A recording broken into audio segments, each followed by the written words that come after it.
We've got a lot coming at you here in this edition of In the Know. Some long-range trends, also a hurricane possibly forming in the Atlantic. But first, Rhythm, the first week of August, it is so important for the island of Newfoundland because the St. John's Royal Regatta, it happens on the first Wednesday of August, but it's always weather permitting. So let's give people of Newfoundland some good news. I'm sure a lot of people who have been following us from Newfoundland have probably seen the Maritimes being unsettled, but we do have a little bit more good news across Newfoundland. Yes, we will have that troughing towards the western end of the island, maybe some periods of light rain, but mainly looking like a sunny day. On top of that, we will be looking at more comfortable temperatures, more seasonal for this time of year, widespread across the province as well. So stepping into August, Wednesday is looking quite promising right across Newfoundland. Okay, Rhythm, so you're saying the regatta is going to be a go, right? Not 100%, but very likely, yes. Answered like a perfect meteorologist. I love it. Okay, another top story we're going to follow here during In the Know is what's happening in the West, because of course we desperately need rain, we need a change in the pattern, and it really looks like it's coming for Alberta, but a few hiccups before we get there. We're still looking at that instability widespread across BC into Alberta, that thunderstorm risk for Sunday into Monday, but that change over. Let's take a look at the moisture. So when we take a look at the atmospheric moisture, especially for Alberta, you see those bright greens, yellow, that's going to be a good amount of moisture. That means rain.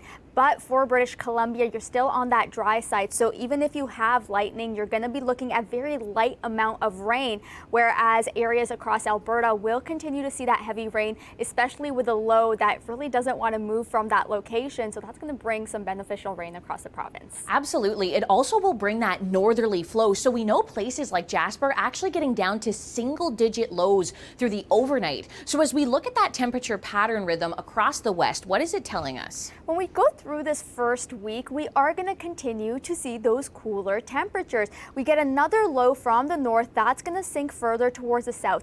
That means more rain. That means more of that northeasterly wind.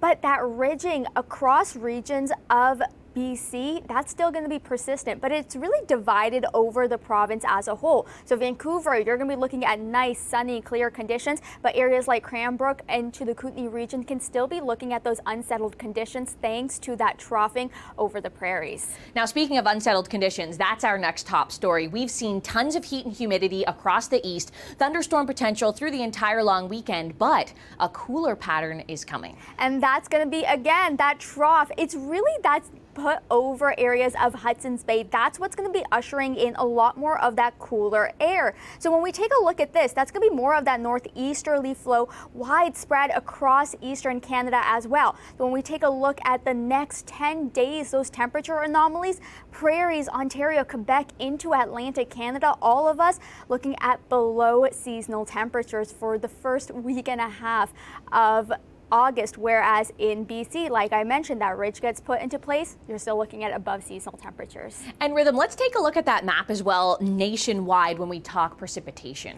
Well, with precipitation, that trough is going to play a role keeping a lot of that active storm track towards the south. Yes, we see it in Alberta. Yes, we see it in Atlantic Canada, but across central regions, that we're going to still be keeping towards the south. And that also plays an important role when it comes to Debby. Because of that trough, what happens is most of Debby is going to stay towards the southern regions of the U.S. and then move out into sea as well. So we'll be looking at a lot of that moisture really avoiding us, especially into Atlantic Canada, which is some good news after the July we have had. All right, and a heads up if you are traveling down towards Florida, Georgia, or the Carolinas, tropical storm coming your way.